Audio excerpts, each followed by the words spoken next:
Murbul Ironblood had never been given flowers before, and she was absolutely certain they were a threat. She stood at the edge of the packed dirt road leading into Callow's ford, the small frontier settlement squinting at her from behind its weathered fence posts and sagging rooftops, and she held the small bundle of wildflowers at arm's length as though they might bite. Yellow blooms and pale blue petals, tied together with a twist of rough twine, left on the wagon seat beside her at some point during the night while she had slept under a pine tree 2 miles back. She had found them this morning when she climbed onto the wagon to drive into town. In Orc custom, flowers left at someone's resting place could mean only one thing: you have been marked. You are in someone's territory. Move on or be challenged. She was not going to move on. Murbul had come too far for that. Sold in an arrangement by her clan's war chief to settle a blood debt she had not personally caused, she had traveled 8 days across the eastern mountain passes in a wagon driven by a human trader who had spoken exactly 4 words to her the entire journey: yes, no, eat, and stop. She was 23 years old. She was alone in a human settlement for the first time in her life, and she was holding a bunch of flowers that she believed were telling her she was about to be killed. She wore what she had been sent in: a fitted leather bodice the deep color of dried blood, laced tight from her waist to just below her collarbones with sinew cord threaded through iron grommets, over a long-sleeved blouse of undyed linen that hugged her arms and tucked cleanly into snug dark travel trousers belted with a wide strip of braided leather. Her boots were good ones, heavy-soled and calf-high, the kind made for mountain passes and hard miles. She was tall, nearly 6 feet, with the broad-shouldered, long-limbed build of her people, her skin a warm olive green that caught the morning light in a way that was striking rather than frightening, though she doubted anyone in Callow's ford would see it that way. Her tusks were modest by clan standards, curving just slightly above her lower lip, more graceful than imposing. Her dark hair was thick and long, braided back from her face in a complicated plait that her mother had taught her, though her mother had been dead for 6 years now and the memory of those lessons ached. She squared her shoulders and drove the wagon into town. Every head turned. She counted 11 people on the main road, and every single one of them stopped what they were doing. A woman with a basket of eggs pulled her daughter behind her skirts. 2 men leaning against the trading post front straightened up and watched with the particular stillness of people deciding whether to act. A boy of maybe 10 just stared with his mouth open, which Murbul found almost endearing compared to the adults. She pulled the wagon to a halt in front of the largest building on the road, which bore a hand-painted sign reading SUTTON General Goods and Supply. This was the address she had been given. This was where the arrangement had directed her. She was still holding the flowers. The door to the supply store opened, and a man came out, and Murbul's first impression of Cyrus Sutton was that he was younger than she had expected and considerably less unpleasant-looking. She had braced for someone old and leathery and cruel-eyed, the sort of frontier man who bought an arranged bride the way he bought a good plow horse. Cyrus Sutton was perhaps 26, broad across the shoulders but lean in the way of men who worked hard and ate what they had. He had dark brown hair that needed cutting, a jaw that carried 2 days of stubble, and eyes the color of creek water in autumn, somewhere between brown and green and honestly difficult to categorize. He wore a plain work shirt with the sleeves rolled past his elbows, suspenders over dark trousers, and boots caked with honest red clay. He stopped on the porch steps, took one look at her, and then his eyes dropped to the flowers she was holding at arm's length in front of her like a dead animal she was presenting for inspection. His expression did something complicated. It started toward surprise, passed through confusion, and landed somewhere near the beginning of a smile that he was visibly fighting to suppress out of what appeared to be genuine consideration for her feelings. "You must be Murbul," he said. His voice was low and even, without the sharp edge she had been waiting for. "I am," she said, "and I want to know what these mean." She extended the flowers toward him with the gravity of someone presenting evidence at a trial. The people on the road were watching. She could feel their eyes like heat. Cyrus Sutton came down the 2 porch steps, crossed the space between them, and looked at the flowers. Then he looked up at her. He was a bit shorter than her, which he did not seem bothered by at all. "They mean welcome," he said. "I left them for you this morning. I thought I heard your wagon stopped a couple of miles out last night, and I thought you might want something friendly when you woke up. I did not have much else to offer at that distance." He paused. "I picked them from the creek bank. The blue ones are called forget-me-nots." Murbul stared at him. "In my culture," she said carefully, "flowers left at a resting place mean you have been marked by an enemy." He absorbed this. "That would explain why you are holding them like that," he said without a trace of mockery. He reached out slowly, giving her time to see it coming, and gently took the flowers from her hand. "I am sorry. I did not know that. I should have asked before I assumed." He looked at the small bundle for a moment. "Would you prefer I throw them away?" "No," she heard herself say, which surprised her. "Now that I know what they mean to you." He held them back out to her. She took them, less cautiously this time. "Welcome to Callow's Ford," he said. "I know it is not much to look at. Come inside when you are ready. I will put coffee on." He went back up the steps and through the door without looking back at the watching crowd, which Murbul realized was its own kind of statement. He was not performing for them. He was simply doing the next thing. She climbed down from the wagon, tied the horse to the post, and followed him in. The inside of Sutton General Goods and Supply smelled like sawdust and dried herbs and leather, and something baking somewhere in the back. The shelves were crowded with practical goods: coils of rope, tins of preserved food, bolts of cloth, tools hung on the back wall, seed packets in paper envelopes lined up along a low shelf like small soldiers. A wood stove crackled in the corner. The space was narrow but deep, and beyond the store counter was a doorway covered with a canvas curtain that presumably led to living quarters. Cyrus had his back to her, working a battered tin coffee pot onto the stove grate. He did not hover. He did not stare, he just made coffee. "Your arrangement came through a man named Callow, he said. "Your clan's representative. He said the debt was his chief's to settle, not yours, and that you were being sent against your choice. He asked me to treat you decently." Murbul set the flowers on the counter. "He said that." "He did. He also said that if I did not, he would find out." He turned and handed her a tin cup. I believed him. Despite herself, the corner of her mouth moved. "Callow is my mother's brother. He has worried about me since she died." "He seemed like a man who kept his word," Cyrus said. He poured a cup for himself and leaned against the counter, not crowding her. "I want to be honest with you about what I know about this arrangement, and then I want to hear what you know about it, because I suspect neither of us has the full picture." That was not what she had expected. She had expected to be told what would happen to her. She had not expected to be consulted. "All right," she said. "What I know," he said, "is that the Ironblood clan owes a debt to my family because of the raid 6 years ago that killed my father. I do not want to cause you pain by saying that plainly, but I think it is better said plainly than not." Murbul looked at her coffee. "My mother died in that same raid. She went against the chief's orders and tried to stop it.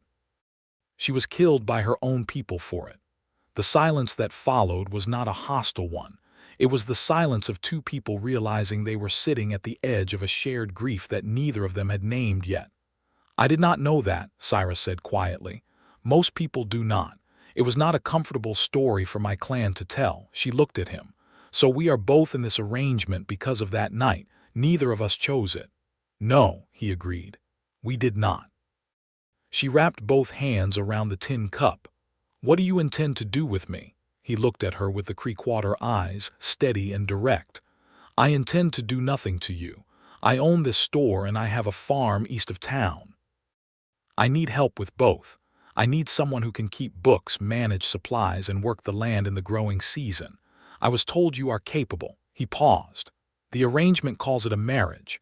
I think what it should be, at minimum, is a fair arrangement between 2 adults who had no say in being here. Whatever it becomes beyond, that is up to both of us." Murbul looked at him for a long moment. measuring him the way she would measure terrain before crossing it. He met the look without flinching, without going hard or defensive. "I can keep books," she said finally. "My mother taught me numbers and I know land." "Good," he said. "Then we will start there." She reached out and picked up the forget-me-nots again, turning them in her fingers. "These are small flowers for a frontier," she said. "The creek bank does not offer much in late autumn," he admitted. "Come spring, there are better ones."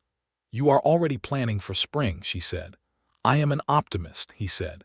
And then, quietly, like it was not a very large thing but maybe was, "I would like for you to still be here in spring, Murbul." She looked at the small blue flowers in her hand, and something tight in her chest loosened by exactly one notch. "I will consider it," she said. The first week in Callow's Ford was an exercise in navigating the particular cold discomfort of being watched. Murbul felt the town's eyes on her everywhere she went. When she brought the wagon around to unload supplies from the trader's delivery, when she walked to the well at dawn, when she stood in the doorway of Sutton General Goods with the account ledger open in her arms and squinted at the morning sky to gauge the weather. People did not come into the store while she was behind the counter. They waited until Cyrus was there.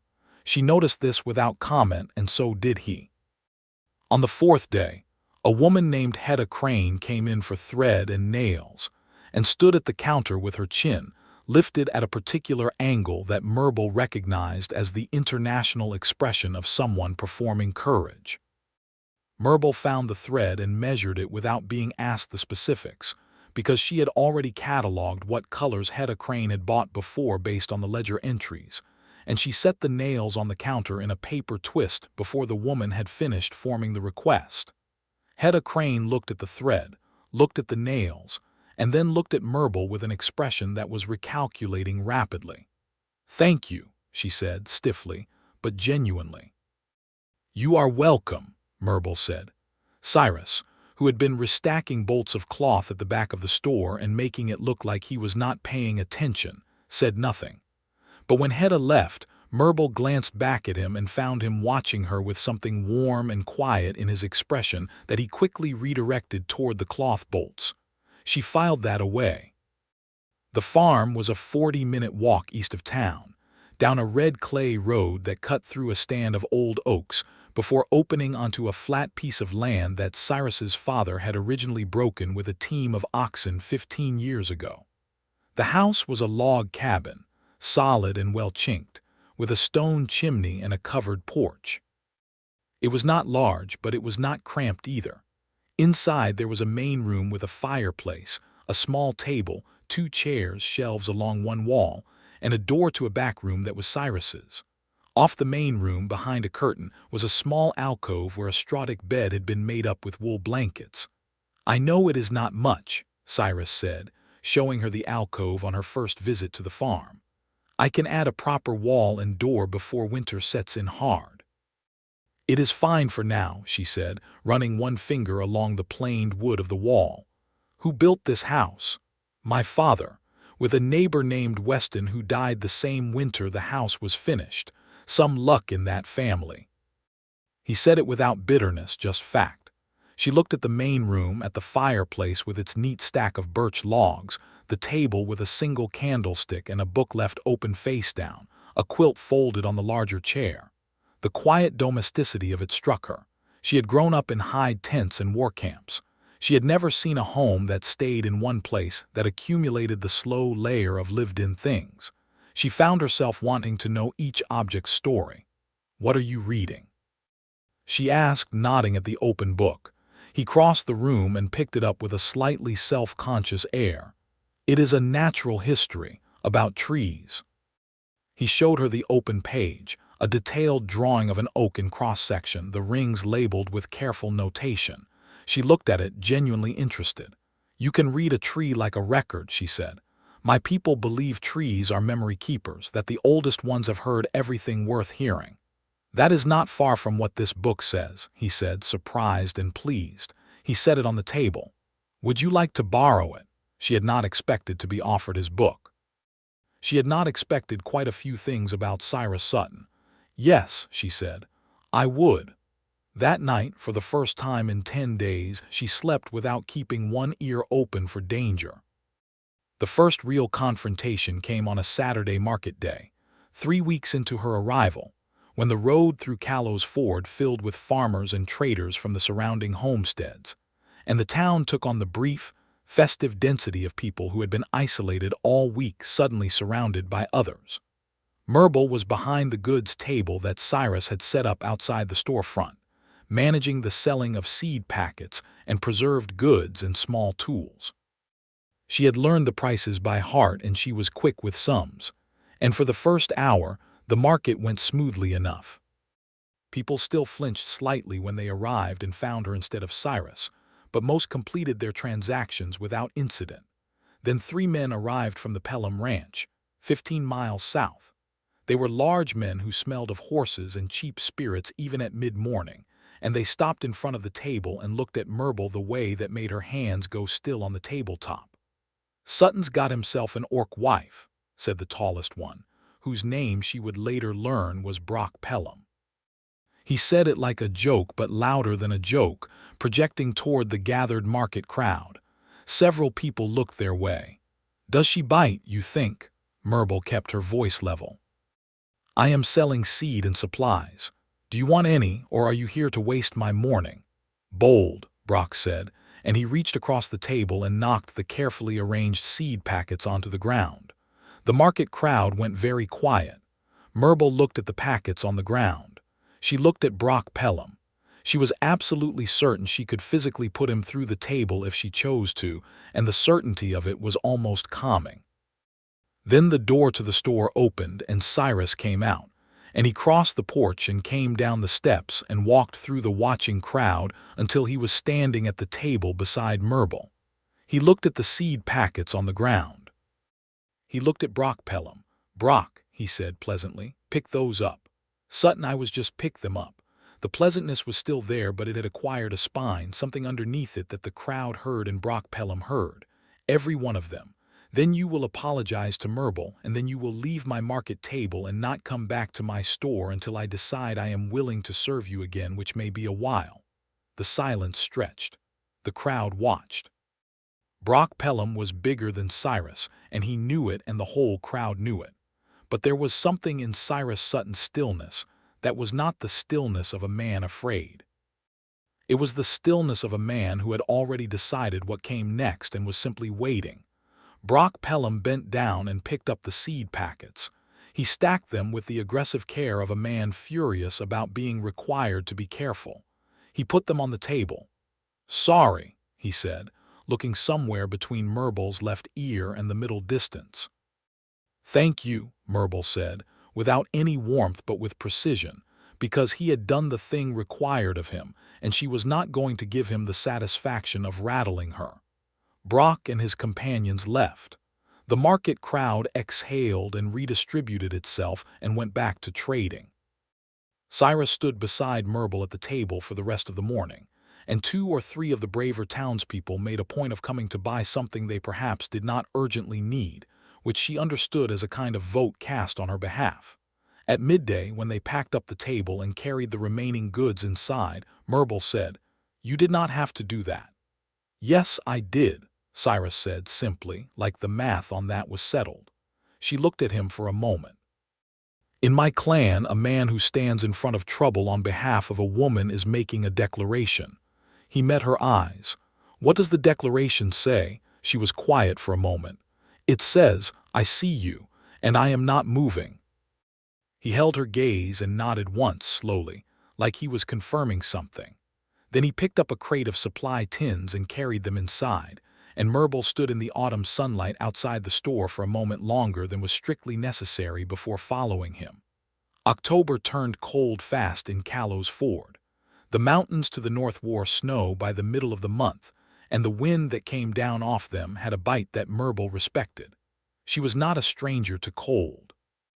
The eastern passes she had come through were brutal terrain, and she had grown up in high-altitude war camps where the winters were serious business.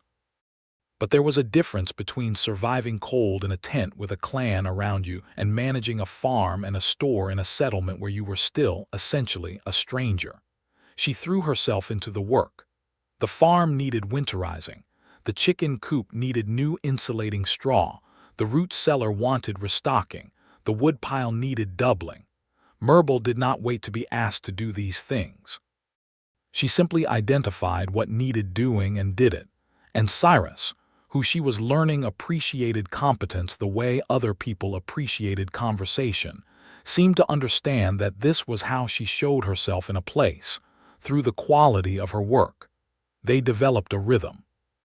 Mornings, Murbul walked to the store early and had the stove going and the accounts in order before Cyrus arrived. Afternoons, if trade was slow, she walked to the farm and worked until dark. Evenings, she read by firelight in the alcove or sometimes sat at the main room table while Cyrus worked on farm ledgers or mended tack. And they talked, gradually, carefully, the way two people learn each other's language when they have come from very different countries. She told him about the eastern mountain passes, about the clan camps she had known as a child, about how her mother had been the one dissenting voice in the war chief's council, and how that had cost her everything.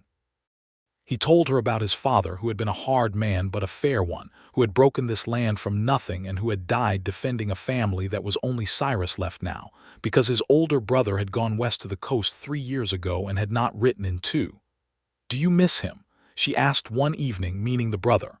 "Every day," Cyrus said. "But missing someone and needing them back are different things. He needed to go. I understood it even then." She thought about Callow, her uncle, who had stood up for her to the war chief at his own risk. She thought about what it meant to be the remaining one, the one who stayed. She understood Cyrus Sutton better for knowing he had been that too. It was in late October, during a cold rain that had started midday and settled in for the night, that Murbul first reached for him deliberately, and it was nothing dramatic.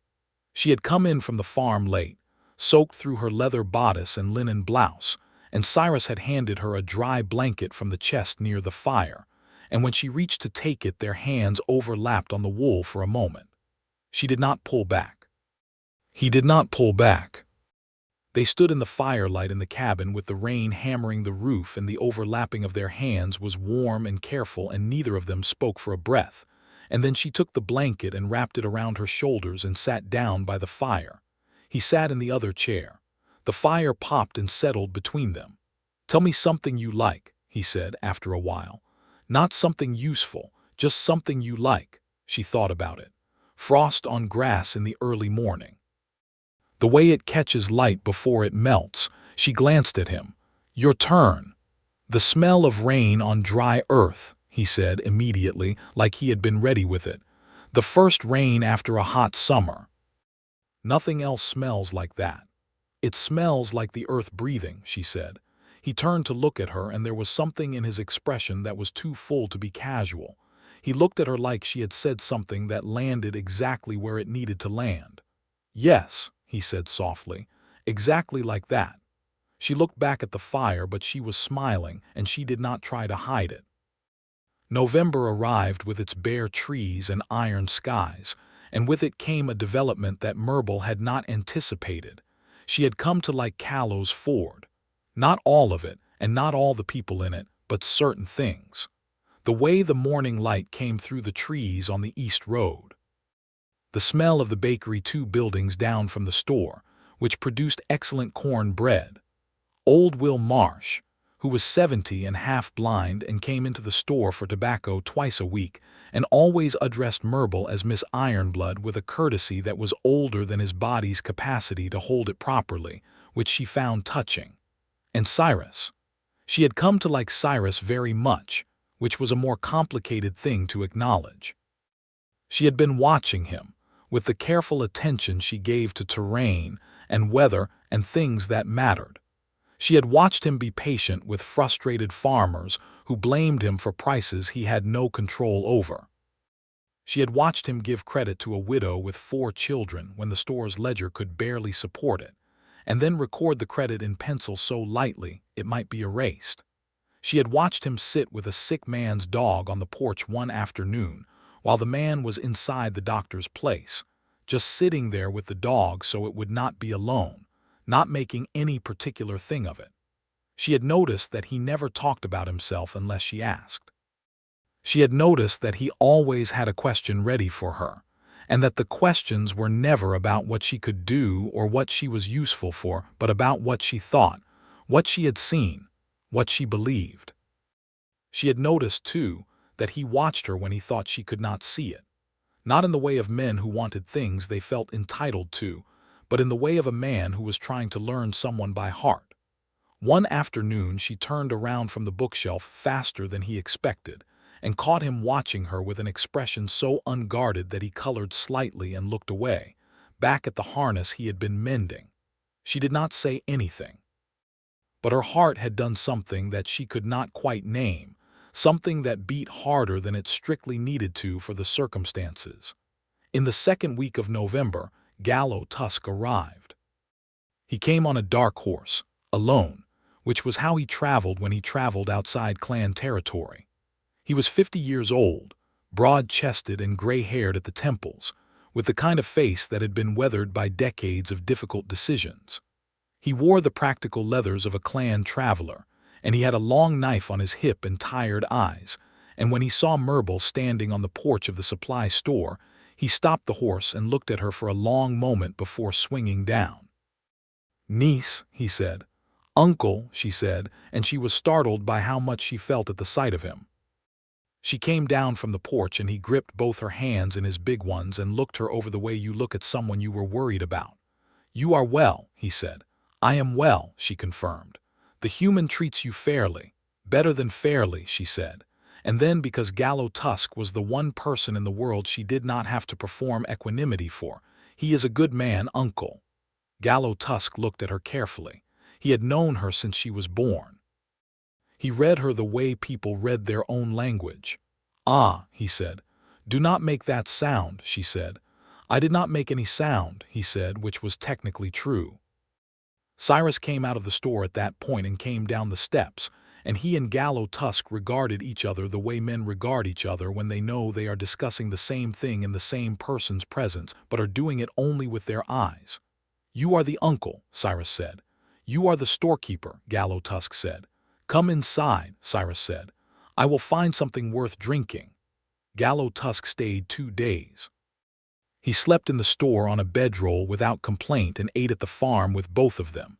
And on the second evening, after Murbul had gone to her alcove, Callow and Cyrus sat by the main room fire together, and she lay awake in her alcove and listened to the low sound of their voices with her heartbeat a little unsteady. She could not hear the words, but she heard the tone, two people being honest with each other about a hard thing.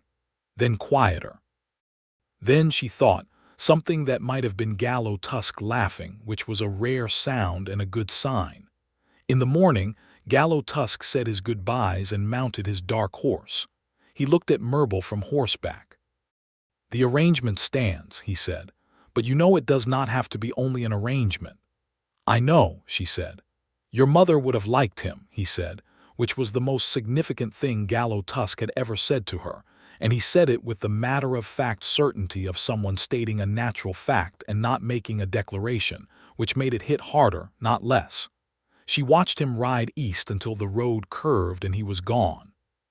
When she turned back to the cabin, Cyrus was standing in the doorway watching her. She walked back up the porch steps and stopped in front of him. They were very close in the doorway. "What did you two talk about last night?" she asked. He considered whether to be honest about this, and she could see the consideration on his face, which she respected because it meant he was taking the question seriously. "He told me about your mother," Cyrus said. "What she did during the raid. He wanted me to know who she was." He paused. "And he asked me what my intentions were toward you." "What did you tell him?" He held her gaze. "I told him the truth. I said I did not know yet how things would go, but that I intended to be worthy of however they went." The wind moved through the bare oak branches above the porch. Somewhere up the road, a dog barked once and went quiet. "That is a careful answer," she said. "I'm a careful man," he said. She was close enough to see the slight unevenness of his breathing. She was close enough that she would only have had to lean forward by a few inches. Instead, she put one hand flat against his chest, briefly, feeling his heartbeat, and his hand came up and covered hers for just a moment, warm and steady.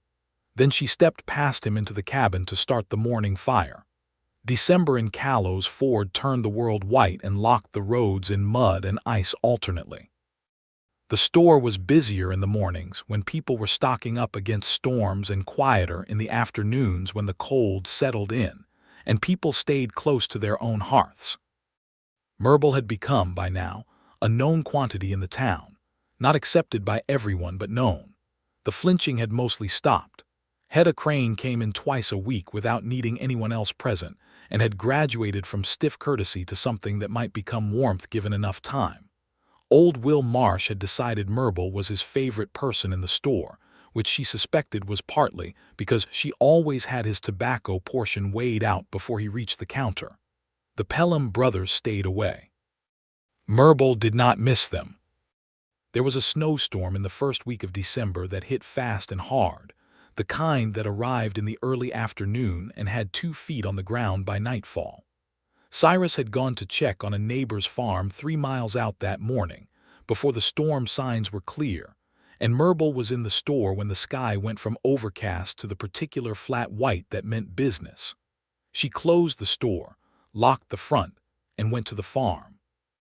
She stoked both the stove and the fireplace to high, brought in enough wood for 2 days, checked the chicken coop insulation she had reinforced 6 weeks ago, and then went back to the main room to wait. When Cyrus came in an hour later, half buried in snow and cold through to the bone, he stopped in the doorway and looked at the room. The roaring fire, the lanterns lit, the pot of something hot already on the stove, the wood stacked high, the blankets arranged with the careful forethought of someone who had been managing against the cold for him. He looked at all of it, and then he looked at her. "You knew I would not make it back before it hit," he said. "You were 3 miles out by mid-morning," she said. "I calculated the storm's arrival by the cloud color and the wind shift. I had 2 hours. He pulled off his snow-caked coat and hung it by the fire. His hands were very cold. She could see the stiffness of them. Without particularly thinking about it, she crossed the room and took both his hands in hers, and she chafed them gently, working warmth back into his fingers with the particular steady pressure of someone who knew what frostbite's early stages looked like. He went very still under her hands. "I should have turned back earlier," he said after a moment. His voice was quiet. "You were helping a neighbor," she said. "That is worth being cold for." She rubbed her thumbs along his knuckles. "Can you feel that?" "Yes," he said. He was watching her face with an intensity that the firelight made more visible than he perhaps intended. "Murbul, what?" He turned his hands under hers so they were holding her hands instead of her holding his. He held them just like that, both of them standing in the firelight with the snow pounding the cabin walls, and he looked at her with the creek-water eyes. "I would like to kiss you," he said, "if you are willing." Her heart did the thing again, the stronger than necessary beating. She looked at him, at the honest, careful, somewhat cold-nosed face of a man who had asked rather than assumed, who had stood between her and trouble in a market crowd, who had left her flowers and meant welcome instead of warning. "I am willing," she said. He leaned forward, and she tilted her head slightly, and his mouth met hers with a gentleness that was also, underneath the gentleness, something very warm and certain. The way of fire is both gentle and entirely unambiguous about its nature. She felt his cold hands tighten slightly on hers, and she leaned into the kiss by a degree, and the storm pressed against the windows and the fire crackled, and neither of them moved apart for a long moment. When they did, he looked at her with an expression she had never seen on anyone's face before, and she did not immediately have a word for it. It was something between wonder and recognition, like finding a landmark you had not known you were looking for. "Hello," he said quietly, as though they had just been properly introduced. "Hello," she said, and it was possibly the most ridiculous and most right exchange they had ever had. She stayed at the farm that night, because the storm made the road impossible, and they ate together by the fire and talked until late, and then she went to her alcove and he went to his room, and the storm howled around the solid cabin, and she lay listening to the wood settling, and the snow ticking against the small window, and she thought about how she had arrived in this town holding flowers at arm's length like a threat, and how much had changed since then, and how strange and how good the changing felt. Winter set in properly after that, and with it came a deepening of the thing between them. They were past caution now, though they were not reckless. It was more that the wariness had become something else, something that looked forward rather than sideways. He found reasons to work near her. She found that she watched for the sound of his step. They touched more freely, a hand passing a tool, fingers overlapping on a shared lantern handle, his shoulder against hers when they sat reading by the fire in the evenings. One evening she was seated at the table with his natural history book open, and he was sitting across from her mending a leather strap, and she looked up from the page and found him watching her with that open, unguarded expression, and this time she did not look away, and neither did he. "You look at me like I am something you are trying to learn," she said. "You are," he said. "I am. Is that all right?" "It depends on what you intend to do with what you learn," she said, but her voice had gone softer than she meant. "Keep it," he said simply. "Keep all of it." She reached across the table and put her hand over his, and the mending in his hands went still, and he turned his hand over and laced his fingers through hers, and they sat like that for a long time with the fire going low and the wind outside, and neither of them needing the silence to end. The spring thaw brought the roads back, and with them, new trouble. Word had traveled the way word does in frontier settlements, carried by traders and riders, and people with nothing better to do on long winter evenings than discuss their neighbor's business. And by March, the story of Cyrus Sutton's orc bride had spread to settlements 30 miles in every direction, with the usual amount of distortion and embellishment. The result was that 2 men arrived at the store in late March. A town councilman from the larger settlement of Red Fork, 20 miles west, named Aldrich Hume, and a land agent named Poole who represented interests Murbul, did not immediately understand but disliked instinctively. They came into the store with the particular air of men who believed their arrival was itself an argument in their favor. Hume was direct about it. He told Cyrus, with Murbul standing 10 feet away behind the counter with the account ledger open, that an orc residing in the settlement and operating a place of business was causing concern among the regional council, that there were questions of treaty interpretation regarding orc occupation of human settlement land, and that it would be advisable for Cyrus to consider whether his current arrangement was in his long-term interest. Murbul kept her face still and her hands flat on the ledger. Cyrus listened to all of it without interrupting, which she knew by now was what he did when he was genuinely angry rather than mildly irritated. The mildly irritated version of him talked early. When Hume finished, Cyrus said, "The treaty you are referencing covers clan occupation of settlement land in groups greater than 12, which is the boundary set at the Arroyo Accord. Murbul is one person. She is also my wife by legal arrangement, which makes her a settler resident under my name. Both of those things mean your council has no jurisdiction here." He paused. "I know this because I looked it up when I first heard you were coming." Hume's face moved through several expressions. "You heard we were coming." "Word travels," Cyrus said. Murbul looked at the ledger. She kept her expression calm, but underneath the calm she was doing something she had not expected to do. She was moved. He had known they were coming, and he had looked up the law. He had put himself between her and this before it arrived.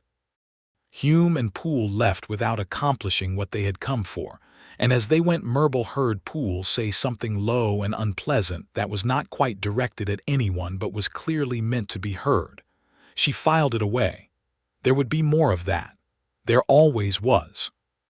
After they left, Cyrus sat down on the edge of the counter, which he never did, and for a moment he just sat there with his hands on his knees and his jaw tight. "Are you all right?" she asked. "I am fine," he said. "I am angry, but I am fine." He looked at her. "You should not have to exist at the pleasure of men like that." "In my experience," she said carefully, "existing at the tolerance of anyone other than myself is temporary anyway. What matters is who stands with you while you wait out the intolerant." He looked at her steadily. "I am standing with you." "I know," she said. And then, because it had needed saying for a while and she was not going to waste a moment when it was true, "Cyrus, I did not choose to come here, but I have come to be glad I am here. I want you to know that." He got up from the counter and crossed the store and stopped in front of her, and he cupped her face in both hands with the same care he had held the forget-me-nots with, months ago in a different season, and he kissed her properly, the way you kiss someone when you are no longer being tentative about who they are to you. She kissed him back, equally not tentatively. When they separated, a passing farmer's wife had stopped outside the store window and was staring at them with her mouth somewhat open. Murbul looked at the woman through the glass. The woman, to her credit, composed herself and walked on. "The whole town is going to hear about that by sunset," Cyrus said. "The whole town was already talking about us," Murbul said. "True," he admitted. "We may as well give them accurate information." She laughed unexpectedly, and his face broke open into a grin that she decided was her favorite version of him. April brought planting season, and with it, the particular exhaustion of people who work land from dawn to past dusk 6 days a week, and collapse into sleep as complete as unconsciousness. They worked the farm together now without the formality of whose task was whose, moving through the work the way two people move through shared space when they have learned each other's rhythms. He broke the rows, she followed with seed. He managed the irrigation ditches. She repaired the fence line the winter had damaged. They moved the horse together and read the weather together and made decisions about what to plant where together. And it was practical and physical and also intimate in the way that shared work becomes when both people have chosen it. One morning in late April, she was mending a fence post at the eastern edge of the property when she heard horses on the road. 4 riders, not local. She turned to look and her hand went still on the fence post. 3 of the riders were Ironblood clan, in the leathers and markings she would recognize anywhere. The 4th was a man in the rougher clothes of a freelance enforcer, the kind hired by people who wanted things done without direct attribution. They stopped at the edge of the property. The lead rider, a young warrior named Druth who had been a boy when she left the clan, looked at her with the expression of someone carrying uncomfortable instructions. "Murbul Ironblood," he said. "Druth," she said, "you have gotten taller." "The war chief sends word," he said. "The blood debt has been reconsidered. There is a new arrangement. You are to return to the clan." Murbul went very still. "What new arrangement?" "The Pelham family offered a different settlement. Land and cattle. The war chief has accepted." Druth looked uncomfortable. "You were meant to be released from the obligation." "Released," she said. "You can come home," he said, and he sounded, underneath the formality, genuinely relieved to be saying it. "You do not have to stay here." Murbul looked at the fence post in her hands. She looked at the field, the neat rows they had planted together, the log cabin visible through the trees. She looked back at Druth. "Who facilitated this new arrangement?" she said. "The Pelham family is the one that had men insult me at the market weeks ago." Druth's expression shifted. "I do not know the details." "I do," said the 4th rider, the hired man, who had clearly been expecting this to be a simple collection. "The Pelham family negotiated with your war chief. They want your man Sutton's land." "The land." Murbul set down the fence post very slowly. "If I leave," she said, "the arrangement that makes me a resident under Sutton's name is dissolved. And then the land agent who was here last month can pursue the treaty argument about orc occupation, which was the real issue all along, and Sutton loses his store's position in the regional trade network, and then the land becomes available." The hired man said nothing, which confirmed it. "Druth," she said, "your war chief has sold me twice. The first time at least settled a real debt. This time he is a piece in someone else's game and he has not seen it yet." Druth looked deeply uncomfortable. "Murbul, tell him I am not coming. Tell him I know about the Pelham arrangement, and he should look more carefully at who benefits from it before he makes any more trades in my name." She picked up the fence post again. "And tell him I said his mother was a cleverer negotiator than he is," which she was. The riders exchanged glances. Druth looked at her for a long moment, and then something in his posture changed. A younger person remembering who she had been in the clan before the arrangement, and he gave a short nod. "I will tell him," he said. They rode away.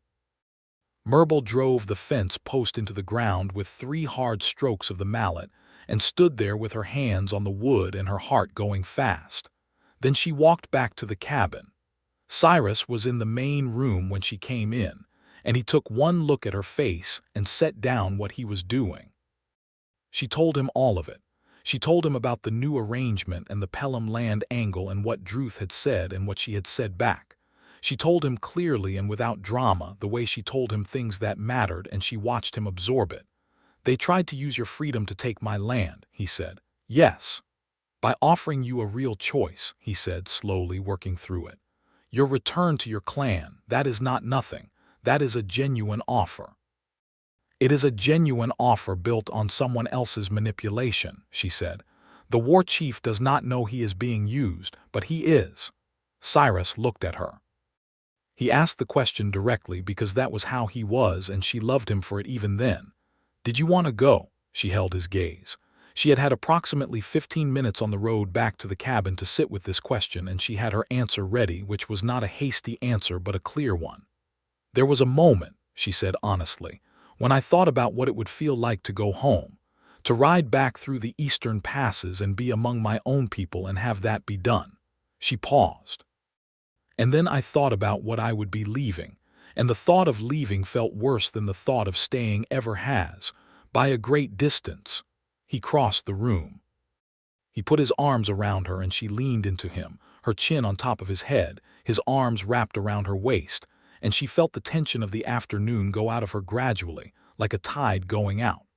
"I am going to write a letter to the regional land office," he said, muffled against her shoulder, "making the residency official.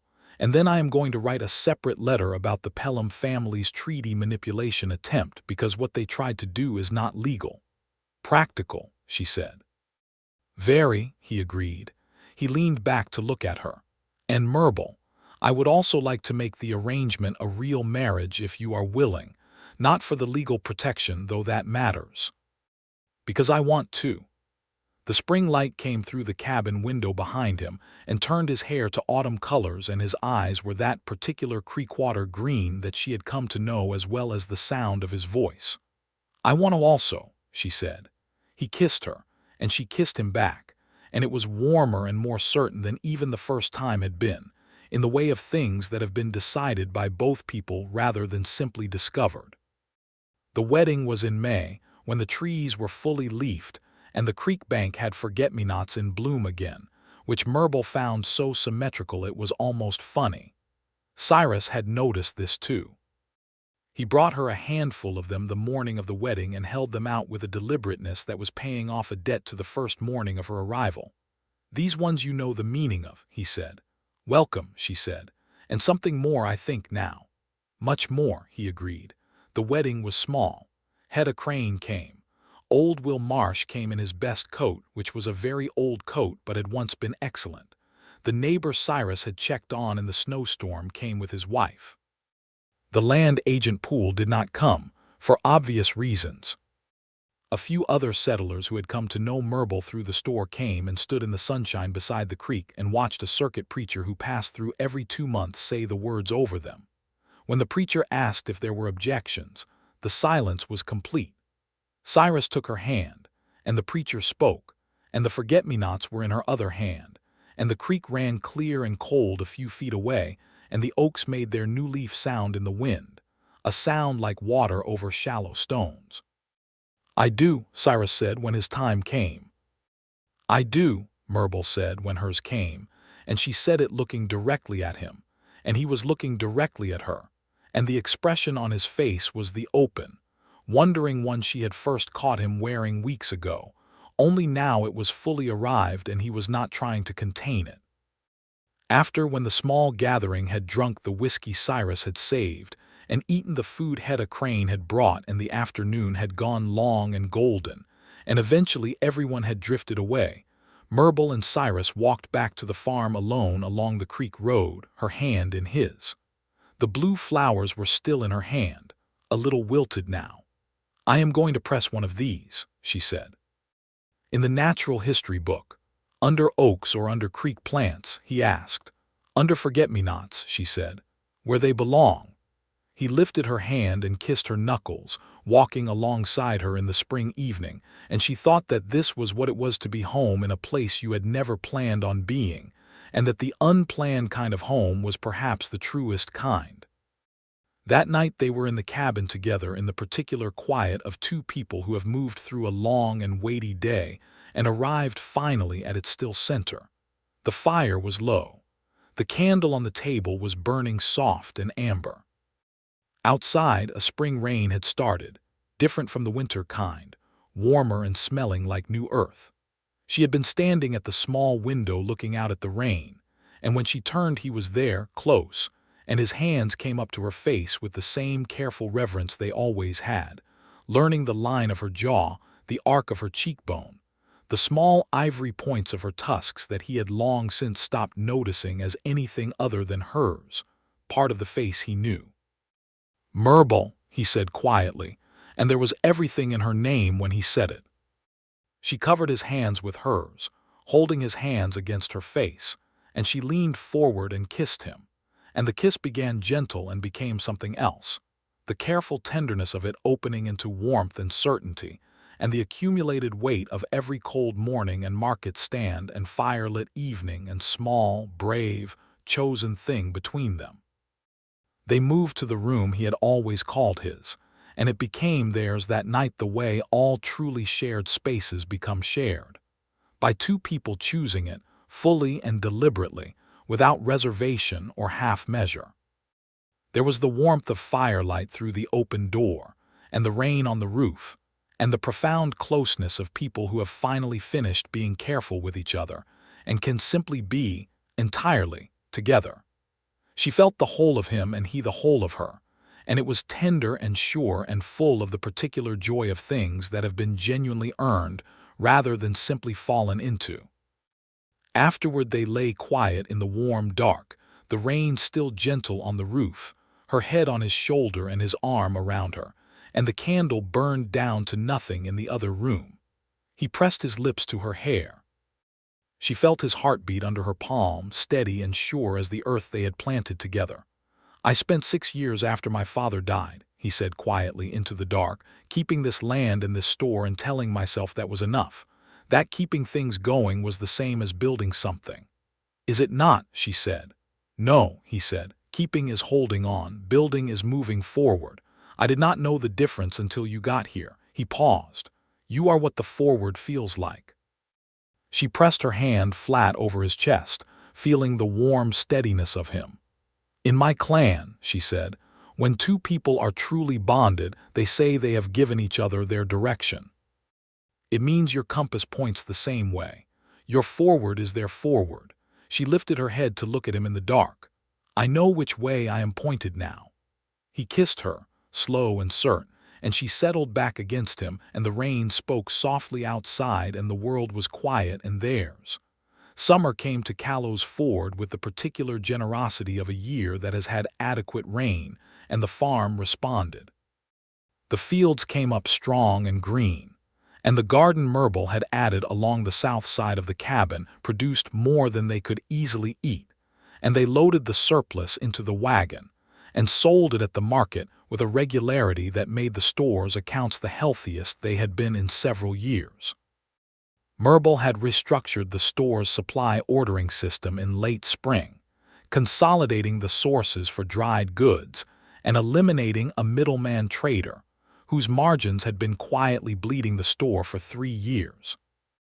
The result was money in the account that Cyrus had not expected, which he put toward a new plow and a second horse, and the real wall and door for what was now properly their bedroom. The town had, mostly, come around.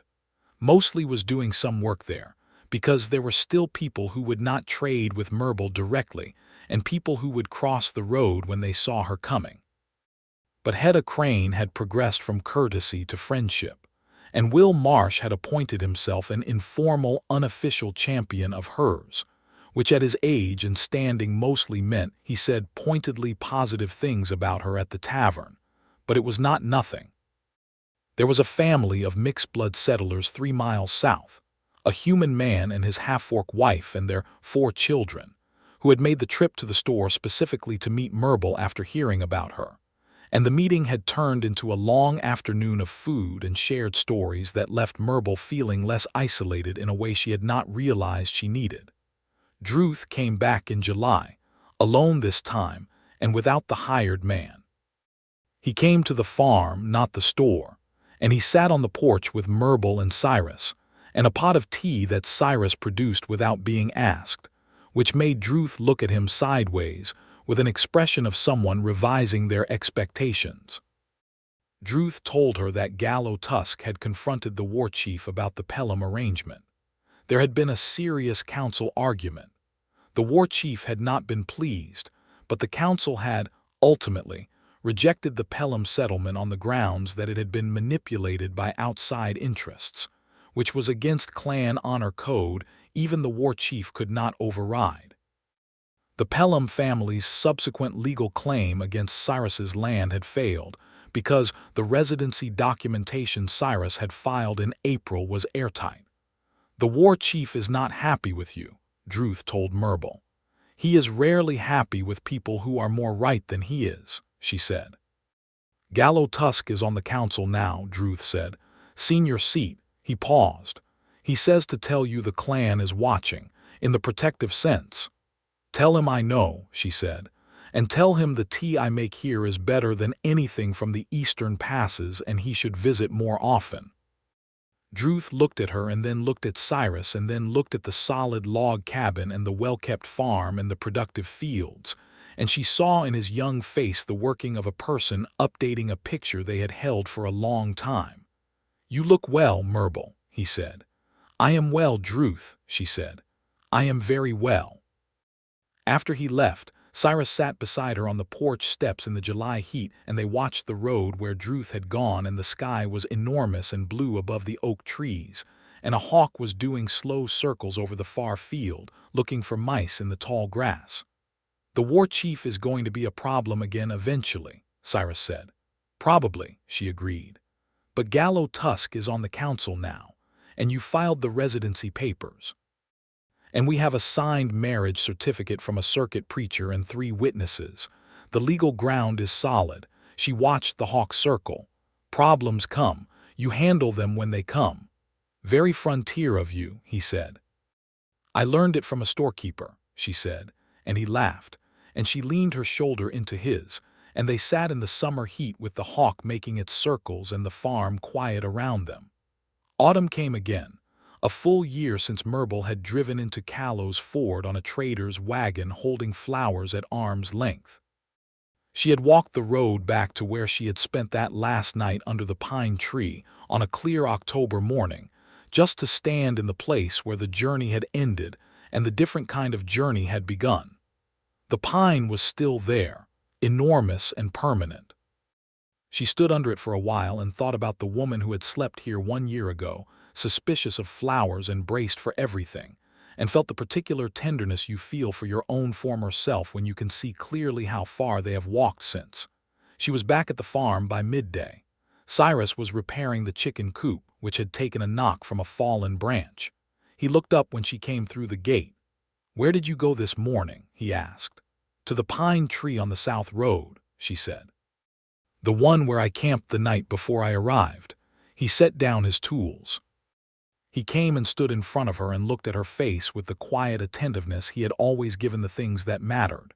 "How was it?" he said. "Good," she said. "Strange, good." She looked at him. "I was thinking about the woman I was when I arrived, what she was afraid of, what she expected." What did she expect? The worst. But she stayed anyway. She reached up and touched his jaw, feeling the familiar roughness of his stubble, the warmth of him. She stayed because of the flowers. Because of the way you explained them. It was such a small thing. You just explained them gently and gave me the choice of what they meant to me.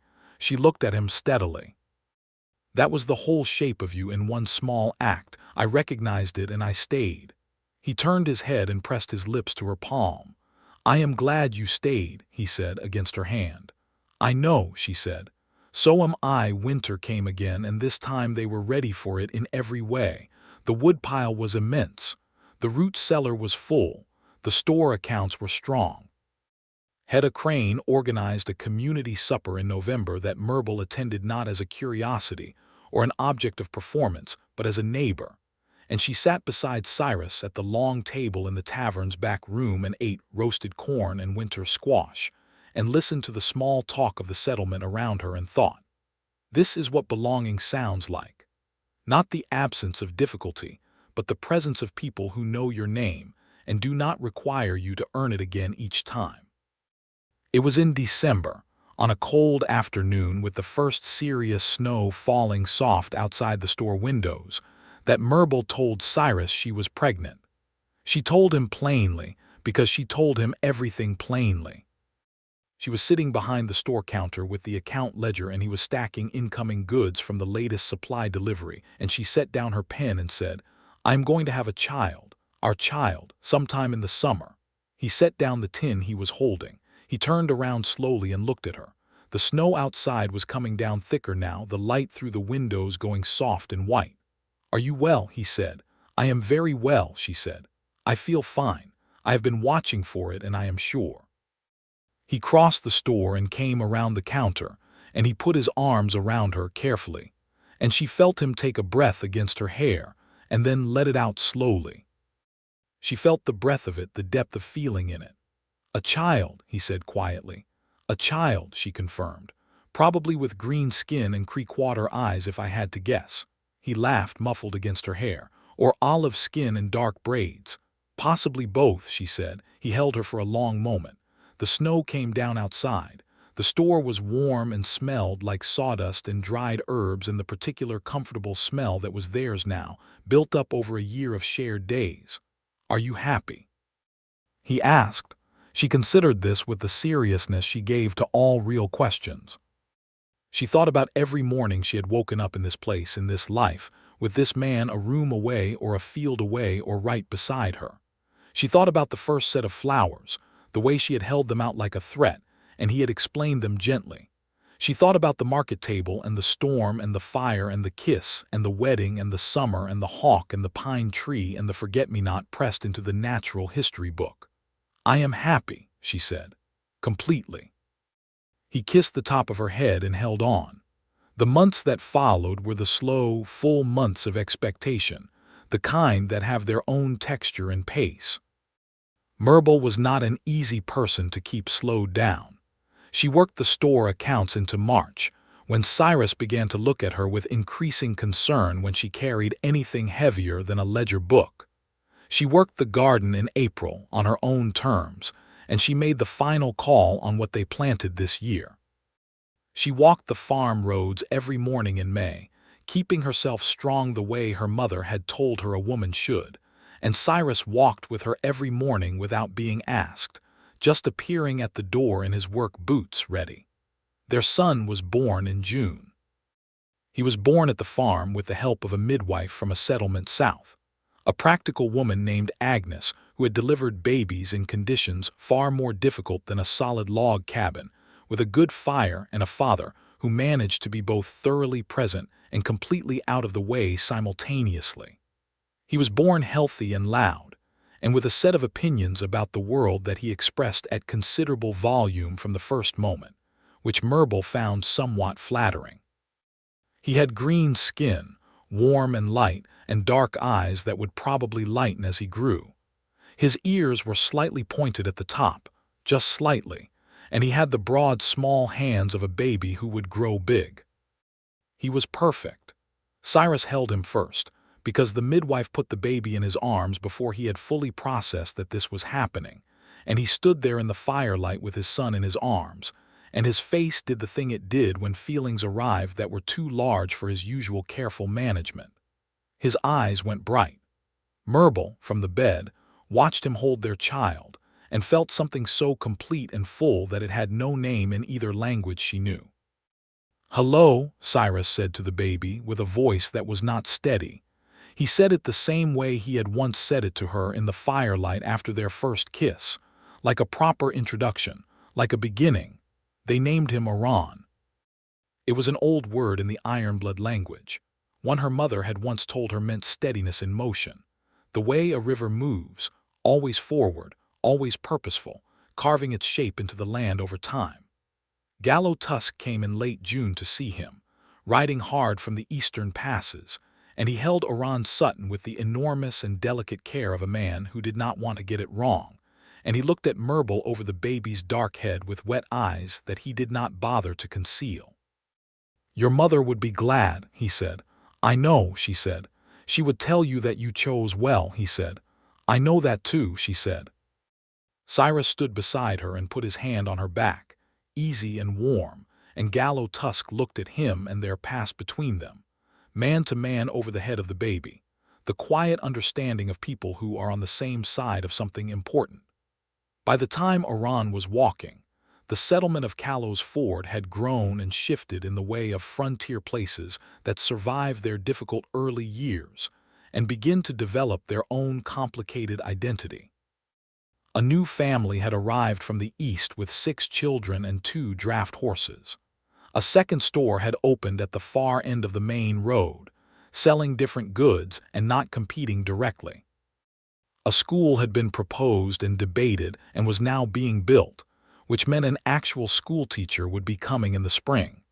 Murbul was on the settlement council. This had happened without her particularly planning it. She had attended a meeting to address a water rights dispute affecting the farm, had offered a solution that the council adopted, and had been asked back for the next meeting, and somewhere in there it had become a regular thing. She was not universally welcome at those meetings, but she was effective, which mattered more. She understood numbers and she understood land, and she could see 3 steps ahead in a negotiation, which was a useful thing to have on a frontier council. Cyrus watched this happen with the particular pride of someone watching someone they love do the thing they were built to do. "You could run this settlement," he told her one evening. "I could," she agreed, "but I do not want to run it. I want to help it run well. There is a difference." "You sound like a statesman," he said. "I sound like my uncle," she said, which was a compliment to Callow Tusk, and she knew it.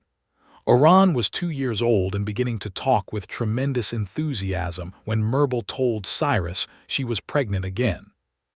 This time she told him at the breakfast table over hot corn porridge, and he looked at her and then at Oran, who was determinedly smashing his porridge with a spoon and not paying attention to adult conversation, and then back at her. "Another one," he said. "Another one," she confirmed. "The farm is going to need expanding," he said. "I was thinking the same," she said. "The Weston property to the north might come available in the spring," he said. "I know. I heard the same thing at the council meeting." She watched him. "Are you pleased?" He got up from the table and came around and kissed her, warm and deliberate, and Oran looked up from his porridge and said, with 2-year-old clarity, "Papa kiss Mama." "Papa does kiss Mama," Cyrus agreed, sitting back down. "Why?" Oran said, not as a question but as a philosophical statement. "Because Mama is my direction," Cyrus said, which was not a child-appropriate explanation but was the truest one he had. Their daughter was born the following spring, and they named her Sina, which was her grandmother's middle name on Murbul's mother's side. She was born smaller than Oran had been, but with an equal amount of opinions, and she had her father's green-brown eyes and an orc-green face, and her mother's complicated braid when her hair came in long enough to do anything with. She was, even at the beginning, a person of considerable seriousness and deliberate action, which Cyrus said was entirely her mother's influence, and Murbul did not disagree. The Weston property did come available in the spring, and they bought it, and the farm doubled in size, and they hired a hand, a young man named Tomas Brigg, who was new to the settlement and needed work, and who, within 3 months, had become so accustomed to Murbul's presence that he referred to her and Cyrus interchangeably as the bosses, with no hesitation whatsoever, which they both found privately amusing. The forget-me-not was still pressed in the natural history book. Murbul had shown it to Oran one afternoon when she was reading to him, and he had looked at the small flattened flower with 4-year-old seriousness. "What is this?" he said. "It is a flower your father brought me the morning I first arrived here," she said. Why, he said, he was going through a why phase. To say welcome, she said. Did you like it? I was confused at first, she said. I thought it meant something dangerous, but he explained what it really meant very gently, and then I liked it very much. Oran looked at the flower and then at her. When I bring someone flowers, I will tell them what they mean, he said, with the absolute sincerity of a 4-year-old who has just committed to a principle. That is a very good plan, she said, and kissed his head, and he went back to looking at the drawings of trees with the deep seriousness of a child who took books quite seriously, which he had gotten from both of them. The years passed the way years do when the life inside them is full, in the texture of days rather than the marking of dates. There were hard years and easy years and years that were both within the same season. There was a drought when Oran was 6 that took half the crop, and they tightened everything and got through it because the store's accounts were solid, and they had neighbors who helped because they remembered the years Murbul and Cyrus had helped them. There was a sickness that went through the settlement when Sina was 3 that was frightening, and then mostly over. There were council fights and land disputes and a bad winter and a beautiful spring, and a trader who tried to undercut the store and failed because people in Callow's Ford had developed strong opinions about where they bought their goods and from whom. The Pelham family had, eventually, left the region. Nobody had made them leave. Things had simply not gone well for them in a variety of practical ways, and the land to the south had changed hands twice and was now owned by a quiet farming family who came to the store regularly and caused no trouble whatsoever. Councilman Hume from Red Fork had lost his position on a separate matter unrelated to Murbul, which she found philosophically satisfying without being particularly triumphant about it. Callow Tusk visited every year, twice a year, until he was 60, and then once a year, and his visits were the particular pleasure of someone who had been right about something important and who was enjoying watching that rightness unfold over time. He taught around the counting system the Ironblood clan used for tracking, which worked on a base of 12 and confused Iran's schoolteacher, and he taught Sina the 3-step braiding technique that had come down through Murbul's mother's line, and he told both children stories about the eastern passes and the old clan camps, and a woman named Murbul's mother who had been the bravest person he had ever known, braver even than she had known herself to be. When Oran was 12 and Sina was 8, and a third child was in the planning stages rather than the accomplished category yet, Murbul walked to the creek bank on a clear October morning. A full decade after the first October morning, she had walked into Callow's Ford.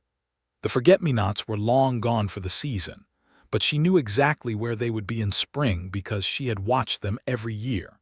She stood at the bank and looked at the water running clear and cold over the stones. Cyrus came and stood beside her.